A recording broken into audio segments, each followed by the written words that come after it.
Eric Debner, Donnell Coon, operator 2 Geeks and Nerds Productions.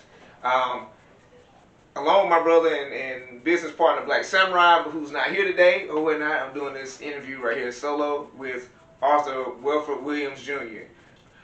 Remember to follow us on all of our social media platforms on Facebook, TikTok, and Instagram. Also, you can contact us at the number 2 Geeks and Nerd Pro at gmail.com for any questions, concerns, and comments. And yeah, just roll those right in. Also, our YouTube channel. I don't want to forget about the YouTube channel. Go ahead, if you're on a YouTube channel, subscribe to the channel and hit that bell for those notifications. Please hit that bell for the notifications so you can get stuff, great like this. So, as I was saying, we're here with author Welford Williams Jr. Obviously, he's an author, and obviously, he is today. Who are you? Captain America, as you guys can see, one of my favorites. So he's a cosplayer. We met this man years ago. I think it was through IG, right? I think you're right. I think it was. Like it's just crazy how social media works or whatnot. Yeah. Ended up meeting you through IG. Yeah. Coming to your very first Comic-Con or whatnot. It was in Richmond at the time. Actually, right? Petersburg. Right outside of Richmond. I love Petersburg too. Shout out to Petersburg, beautiful area. If I had some M's right now, I'll be buying some properties up there. Very beautiful, historic looking area. Yeah, all the people were very great people. We met a lot of nice people up there, our first time, including you and your sister or whatnot.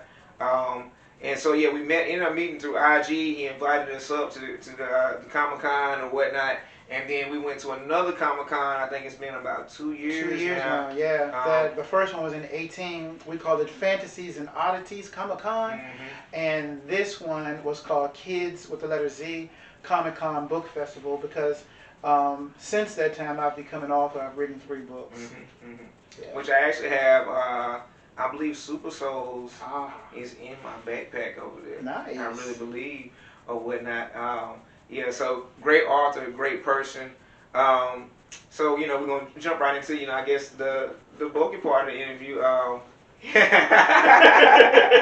So, how did you get into, man, there's so many questions I can ask you, but how did you get into cosplaying since, you're in the Captain America suit today? How did you get into it? I would say, my friend, it goes really back to my childhood days with my friend Bradford.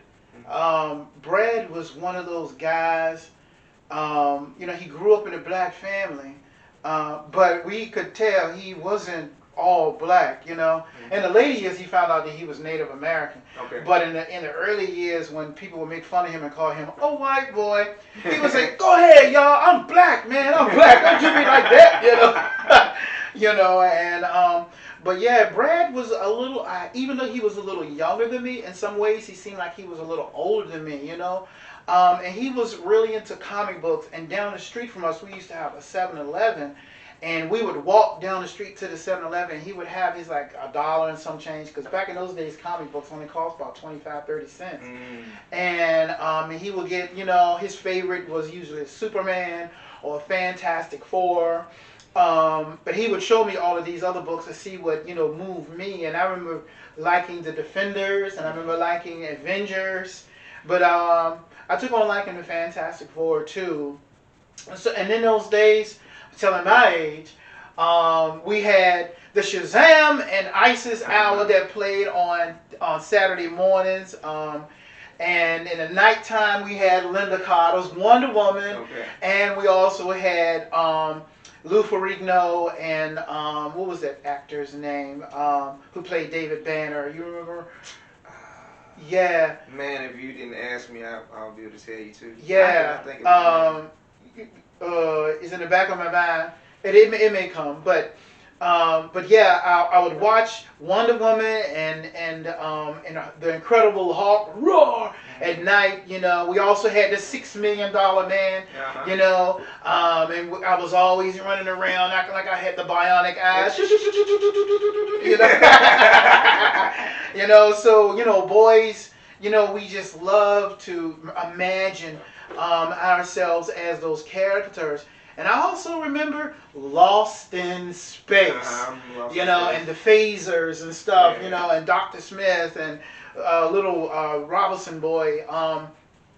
I remember them being as heroes. We had Batman and Robin, Adam West. We had he that came on, and how animated those characters were. You hit the pow, the bang. And so in my young mind then, you know, animation and cartoon and Popeye and all of these characters that came in, Mighty Mouse. I like Mighty Mouse. Yeah, there was some kind of strength that we drew from those characters. Mm-hmm. You know what I'm saying? It was something that we drew from that became like a psychological imprint or help to deal with bullyism. Mm-hmm. You know, when I went to school. And I was made fun of. You know, my name is Welford. You know, I didn't like to comb my hair. You know, so they would call me Beanie Head Welford, Beanie Head Welford.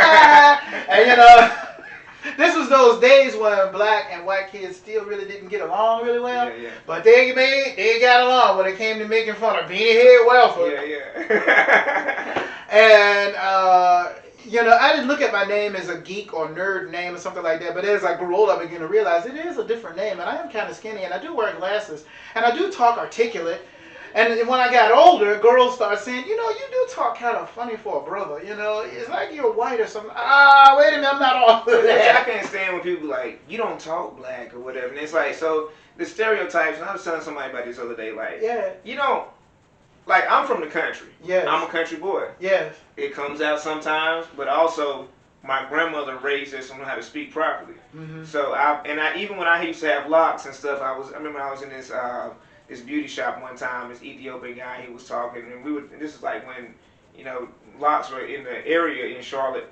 There was a neighborhood of guys that got locked up, and you know, we're talking about mistaken identity. And he was like, he said, I can tell that you're educated. Even I had an older white guy at the bar before. He said, what school did you go to? I was like, I went to UNC Charlotte. He's like, I can tell that you're educated by the way that you carry yourself. And I had locks at the time, wearing baggy clothes or whatever, but I wasn't what my outer appearance appeared to be. Mm-hmm. I was still who I am or whatever. Yes. Like you said, there was always something different about me, which leads me to, you know, kind of what you were talking about. You know, obviously, what DC. And whatnot. Okay, and so if you could choose any superpower, what would it? And it don't even have to be a superpower that somebody has, you know, or characters had, but something you would want to be or have. What would it be? Boy, that's them questions we love to ask. Because I mean, intellectualize on. That's a lot to think about. You know, I still. I love flight and I love invisibility, and I love mind reading. You know, who doesn't like those things? That's like being like God. You know, I would think reading minds, the ability to hear minds. I know it would be scary on the things that will go through certain people's minds, but at the same time, I would really master being able to really counsel people. I think if I was able to do that, because I do have a degree in counseling, bachelor's. So I would definitely, in real life, use it to help people. And people who are also in dark places. I think I would use it to help people that are in dark places. You know, and they would be looking at me like, how in the world you know that? You know, and I think that would probably be the main thing that I would like kind of like telekinesis, I guess. Or, yeah, I guess it's one of the tellers. I know, because kinesis, I think, is when you can move things. Oh yeah. But yeah, I know as far as the heroes that have that ability, I think Professor Xavier. Xavier, he's always I mean, because he had cerebral. Yeah. You know, once he puts that helmet on. Yeah. He's like, which is. Man, people sleep on Professor X. Like, I guess because he's in the wheelchair, but it's like, dude, he puts cerebral on. He's connected to the entire mutant world. Exactly. To everybody. Yeah. And can manipulate, you know, coerce, whatever you want to call it, or help. You know what I'm saying? That's a powerful dude. Very powerful. Yeah. And he and Magneto together when they were like brothers, best buds. Like, oh my goodness. We love to see that. You put those two together. Yeah. Unstoppable. Yeah. We love to see that. Man. You know, yeah, man.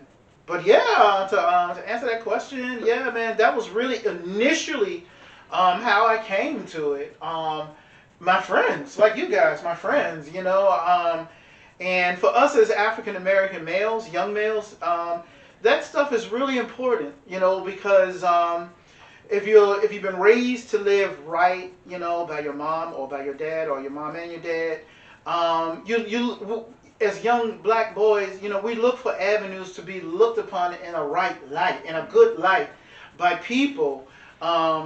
So you know, we would do little things, like when snow would run up, you know, come down on the ground, you know, because we were so used to reading comics and learning that heroes help people. We would see a neighbor, you know, that's going through the neighborhood and they get stuck in the snow, and we'd run up and push their car, you know, and then, you know, and next thing you know, they're pulling off and they're honking a horn, and, you know, we got good boys in our neighborhood, things like that. I don't know if people even do that sort of stuff anymore, but we did the way I grew up. The world is a little different now, and it's crazy because, like, me as a father of 2 little girls, you have a daughter also, so, like, you know, especially you see a woman, like,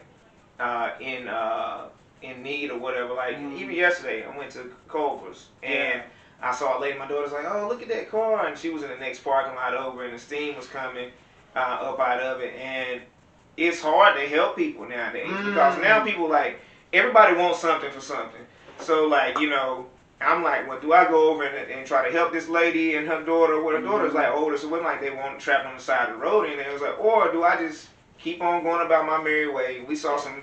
I saw some young ladies with flat tire on the road over there. Maybe it was like everybody ran over something. It was like 3 cars back to back, and they were all changing the tires. And it was a dude in the front, like maybe, but at the end it was 3 young ladies, and they were jacking the car up, busting the lug nuts off of it, and all that. So you know, again, I could have approached them like, you know, help, but then they're like, nah, we don't need you, creep, or whatever. So it's kind of a thing. It's not like it was when we were growing up to where, you know, the sense of community and everything, because again, people are so on guard because you don't know who you can trust nowadays. That is so true. You know, people do stuff sometimes to maybe steal your car or whatever, or rob you. So the world's a lot different. You know, even now, I wonder what it would be like for superheroes. I guess the closest thing I could say to it is Invincible. I don't know if you've seen Invincible. I've seen Invincible. So like, you know, those citizens on there aren't typical. You know, it's more of a, you know, up to date, I guess, superhero type of thing. Or the series also on Amazon Prime, The Boys. You know, it's live action. Yeah. Again, but that's. The Boys can be a mess. Like, when that very first episode of me seeing it, and like, you know, we're not recommending, we're not plugging or saying to go watch these things or whatnot. Viewer discretion is advised, especially if you're watching, well, both of them. One's animation, one's realistic. Viewer discretion advised. But Amazon Prime, if y'all want to give us a little, you know, endorsement, 2 Geeks and a Nerd, you know what I'm saying, and Arthur Welford Williams Jr. are more than happy to sit here and, you know, and endorse you all. But I wonder, like, how would a superhero react nowadays? Because people that are in need might be like, bro, this don't concern you, bro. I got this, bro, or whatever. Like, you know, the whole, I don't have to take this. I'm going home, you know, to Steve Urkel type of thing. But yeah, it's very interesting to see how, you know, because we were talking about it earlier, like from what you said, like with watching Batman and stuff from back in the day, and now looking at like just with technology, this stuff looks real. It does. You know, this stuff, like even down to Gambit from X-Men, looking at from the 90s cartoon up to like seeing the guy that I think it was Channing Tatum that played Gambit, or whatnot. And him lighting up cars and stuff. Right. This stuff looks so real, man. Does. So like, you know, I love it all. You recently went to BlerdCon. For y'all who don't know, Blerd is stands for Black Nerd or whatnot. There's a con for it every year. They did it in March this past year or whatnot, I believe. Every year, Black Samurai and I say we want to go. Hopefully next year we'll be able to attend. How was it? Like, describe that for me, like the experience, like camaraderie and all that. It's awesome. When you look at we hear those terms like black enterprise and black business, black co-oping and vendors and stuff like that. You see a lot of that there only that they're, you know, lots of blacks who have their own businesses and stuff. They're coming out and they're doing their thing. They're setting up, and it's just it's beautiful to see that, man.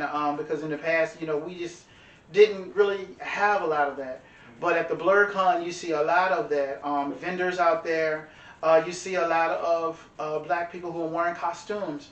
And in my early generation, you just really didn't see a lot of us going to the dances, the masquerade parties, especially us men dressing up, because, you know, we came from a time, and our fathers came from a time where, you know, we were made fun of, you know, as black men. So we didn't feel comfortable putting on a costume. If you put that Ninja Turtle costume on after Halloween, you looked at crazy. So, get it. Kids wear stuff like that now to like, Yeah. I've seen kids wearing their, you know, like whatever, to breakfast, to brunch. Yeah. You know, and it's like, okay, Yeah. you know, that's what makes them happy. It is becoming more accepted. Yeah. I mean, because people go to the movie theaters now in costumes. Oh, yeah, especially for an opening of, I remember the Black Panther. Yeah. Everybody. Yeah. Everybody was wearing dashikis and whatever. Snaps. I'm telling you. Woo. And look, I used to wear dashikis as Yes. a kid. Like, Yes. just on the humble. Like, my grandma's friend was a seamstress Yes. and made me dashikis. I wore them to school, and people picked at me. People picked on me, man. And you then know. 5 years later, the same ones who picked on you, They were were wearing them. Or, like, you know, I remember getting picked on because we had to ride the bus with high school kids in middle school. And I wore a box when the box was way played out. It was played out, but I was still rocking a box or Yes, whatever. sir. And they used to try to throw wads of paper in my box. We was getting fights and stuff over that. And now I'm seeing the kids, what are they wearing? Stair step, high top fades. That they wearing the New Jack City. Look at that. You know, everything comes back around or whatever. It does, man. But I do think that nowadays kids accept each other for, you know, you can be unique and eclectic and original and whatnot. Is, you know, people will say you're not supposed to mix plaids and stripes and polka dots. Well, guess what? I wear all three at the same time just because I like to stand out. I like what I like. You know, I make bow ties or used to. I've seen those. And I make bow ties with all three patterns in it. Yeah. And I would pull it off. Never once did I have somebody question me about, you know, why'd you do this? Why'd you do that? You know, I'd always get compliments. But again, it's become a little bit more accepted, especially within our community. You can be a geek or a nerd. Right. You know, it's okay to be a Steve Urkel. Remember, a couple years ago, everybody was wearing suspenders, the short high water pants on purpose, Michael Jackson started it though. saddle shoes. Yep. You know what I'm saying? People were wearing that. It was like making a fashion statement. You know, that was, you know, for a couple of years. Yes, sir. Men and women. You know, Janelle Monáe is iconic for wearing. She was there this year too at BlerdCon. Yeah. Oh, she was? She was there. Oh, man. She was there. She performed and everything. That's crazy. Yeah, right. Man, I would love to have seen her perform. I'm prophetically speaking. You brothers are coming to the next BlerdCon. I'm going to be there with you. We're going to be at the next, and we're going to dress up. Oh yeah, and we're going to represent. I'm definitely dressing up. Yes, sir. My family cosplays. My wife, when we first met, was like, she liked Sailor Moon and stuff like that. And so they do a con in Concord called Ichiban Con. And I remember she was getting her stuff ready, and something was happening. She was like, "Oh, I gotta get home and get this," and I'm like, "Dang, you more excited than I am." Right. But it was, you know, me, Black Samurai, my wife, and my youngest. The oldest, Melanie. Yes. Also cosplayed, and then my wife on her old IG page, she was known for cosplaying Shigo. Everybody loved, and she crafted her own Shigo costume. And it was another character that she made costumes for her and my daughter. So it's a thing. We've been to Raleigh Supercon, and people that we've seen at Heroes Con, which Charlotte does, we see them there. It's a family that does Power Rangers. Yes. Saw them at Raleigh Supercon again. And I knew it because I'm like, hold on, that's a yellow ranger, red ranger, and the little baby pink ranger. Right. Like, hey, where y'all at? It's like, yeah, we're from Charlotte. Like, we are too. So it becomes a community thing to where you start to kind of see some of the same people. I would love to go to Dragon Con someday. Me too. You know, so hopefully, I heard that was like 3 blocks of hotels and all. Wow, like, I believe it. It's huge. Is what I heard. It can be overwhelming. You know, when you say that, it reminds me of last year, because, you know, I'm from Richmond, Virginia. Our Galaxy Con that was at the convention center took place on the same day as our Shamrock Festival. Oh man. So on Broad Street, all day long, you saw people in green, different races of people. Because in Richmond, because of VCU, we have this big melting pot in Richmond. But and our busing is free all day long in Richmond. Wow. Yeah, it's free. Our busing is free. So all every day free? Yes, sir. What? Yes. Now, I guess I never told y'all that. That's crazy. Yeah, but all day long on the buses, or the bus stops, up and down Broad Street, you saw Richmond was painted with people that were either in a costume or wearing green, drinking alcohol during the time. I love Richmond, man. I love it. It was. I think my first time going there was during Black College Weekend. Yeah. My freshman year, we were in Richmond. Now again, there was a different time. We were partying, and then all day, next thing you know, we heard like AK shots, and everybody else was running, and I'm trying to go and see. That was when I was crazy. I was foolish. I'm like, hey, where is that coming from? Who over there shooting? Where'd you get that from? Right. Whatnot. And everybody, my friends, like, man, come on, fool, let's go. We don't need to go over there. We were like downtown Richmond or something, partying and stuff. But man, that's crazy. You're busting the street. That's great. That, like all you day said, long. that everybody, is kind it of was a beautiful day like today, sunshiny, nice breeze. It was lovely, man. Yeah. All day long. We had, our city was a costume city. Either people at the Shamrock, and we have like all kind of Irish bands that play there. Make you jump up and down. Woo! Like a Ric Flair, somebody from wrestling. If there was anything that you could tell somebody who's an aspiring cosplayer or afraid to cosplay, what would you tell them? I would tell them to come to a Comic-Con. I would tell them to wear an anime shirt that they like to wear. I wouldn't advise them to put on a costume right away because they're not confident in it yet. Because that's where I was when I first started coming to them. But I did wear animated shirts, something with Superman or the Flash. And that's important because once you get there and once you see all the people in the costumes, you're like, man, I wish I would have wore something. That happens to you. I don't care who you are, how old you are, if you're a man or a woman, whatever.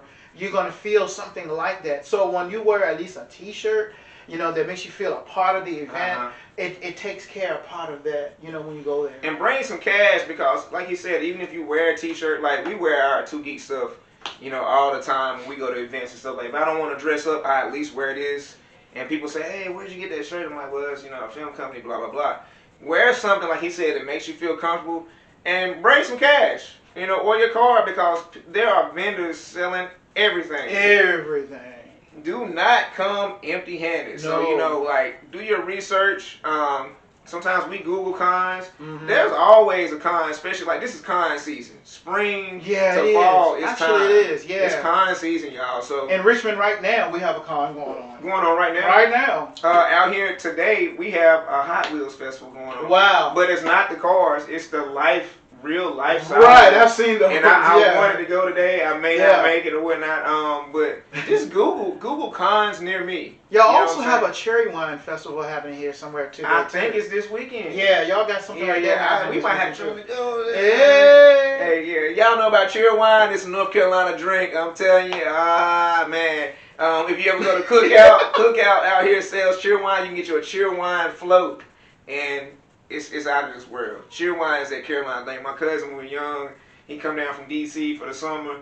And he'd be like, y'all mail me some of that cherry wine up there. Like, we literally would mail him cases. Ricky, shout out Ricky. We send Ricky Ricky cases of cherry wine. Nice. Kind of like that. New York has something called Moxie. That's kind of. I've heard of them speak of Moxie. Yeah, and I always wanted to try it, but I guess it's another nerdy thing or what. Yeah. Because I got cousins in Philly, and I think I've heard them speak of Moxie. They talk up there. We got some Moxie for you. Oh man. Man. But man, it's a lifestyle, and I would call it a subculture. I'm sure you've had it too. When are you guys gonna grow out of this stuff? Actually, once you do this, you become aware that it's really been you all along. I mean, long before I was doing Comic-Cons, going to Comic-Cons, dressing up, cosplay, I used to be that guy who would wear a clown suit at children's birthday parties. my character was Raphael the clown. Mm-hmm. You know, that was my signature laugh. Was Raphael, and I'd do all this lock pop and stuff, and I would bring the boom box. And the kids had a ball, man. You know what I'm saying? It would be a nice place like you got here, and it was like breakdancing days when you just change the atmosphere.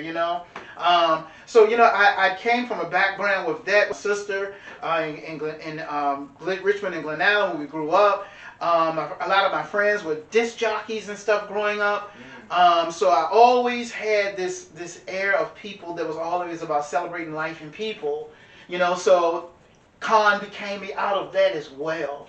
Because that was a lot of my background. My mom used to love to go, hey, and dance in front of everybody and get the party. We used to call them crowd pleasers. And get things going and stuff. I think you could identify with some of that from breakdancing and stuff back in the day. My mom definitely was the life of the party. Always. She loved to dance. Still would, or does sometimes. But I grew up like that. Yes. And that's why we connect so, we have that similar cut from the same kind of cloth kind of stuff, background-wise, and we identify with each other, we understand each other, and I think that was another one of the things I loved about BlerdCon when I even first started going. When I went there, I was like, this place is full of black guys and black girls that are people like me. Yeah. And that's why I said, guys, you gotta go to BlerdCon.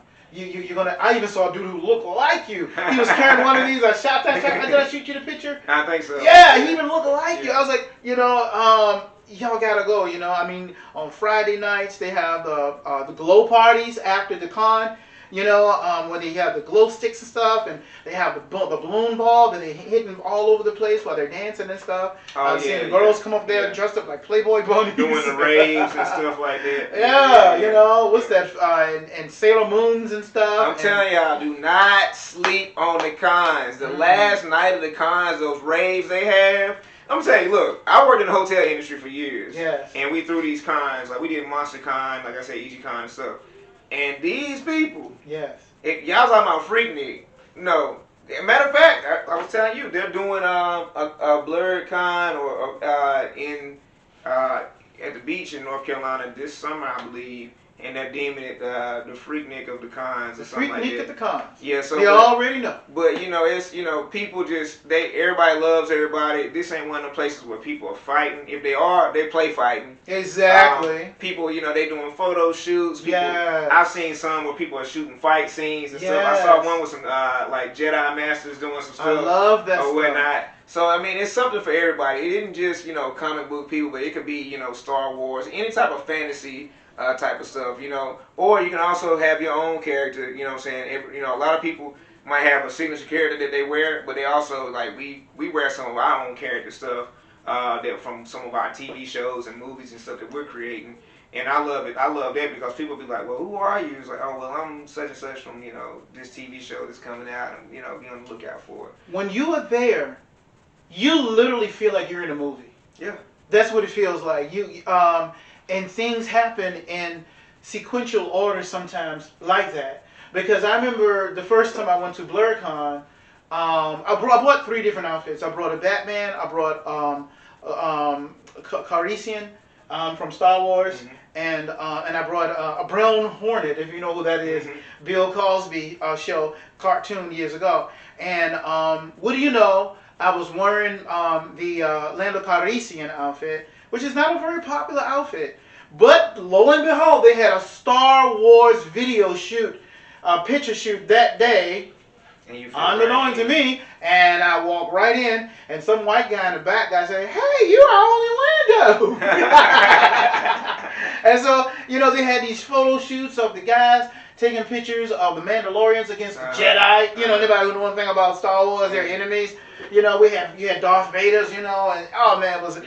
We had Ahsoka, played by Rosario Dawson. We had a lady in there who played that character to the T. She even acted and looked like her.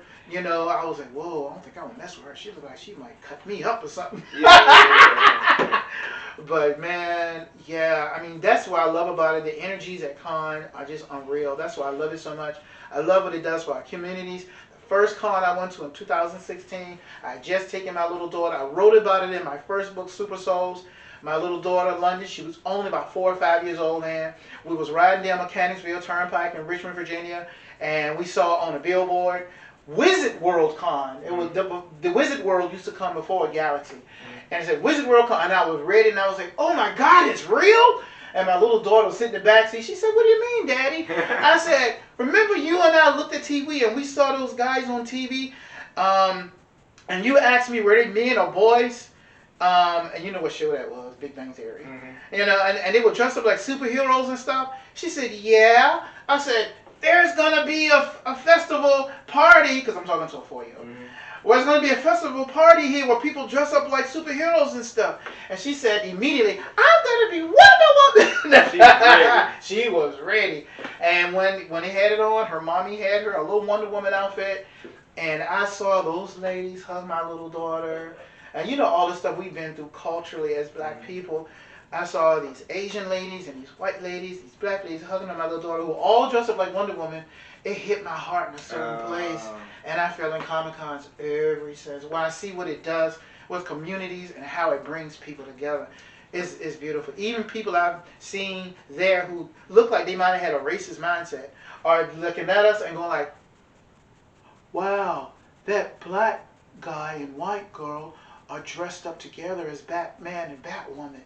Wow, that black woman and white guy, that's obviously a couple, they're here as that couple from Guardians of the Galaxy. Star-Lord and Gamora. And they looked good. I saw a white dude just come out the restroom. I think he inspired me to wear this. He came out the restroom and his Captain America, he was just as serious. He looked like he could have been a construction worker or something. Big guy. I was like, dang, man, you look good in that, man. He was like, oh, man, thank you. I said, can I get your picture, man? And it's like all of us become 12-year-olds when we see this stuff, man. And it just brings people together, man. That's what I love about cons. And you know, and I'm gonna tell you one more thing about this thing too. I think cons are a thing of God, personally. I feel like, you know, people have their own things about God and all these kind of things. But anytime you're bringing people together and it's a peace thing, and it's you're celebrating family, and you're celebrating self and community, and it's uplifting and building yourself and others, you know, those are things of God. And so it didn't surprise me that when I did my research, a lot of the first Comic-Cons were people who came literally right out of the church. I can see that because out of all the cons I've been to and have seen or heard of, I've never heard about anybody fighting. Never heard about anybody fighting. It's one of the most respected places I've ever been. I've probably been more respected at cons than I have in some churches, to be honest with you. But yeah, it's a beautiful thing. Yeah. Beautiful thing. Yeah. Yeah. Not going to take much more of your time. Great interview. I appreciate you as always coming in, brother. Like, this man came from out of town again to, you know, congregate and fellowship with us or whatnot.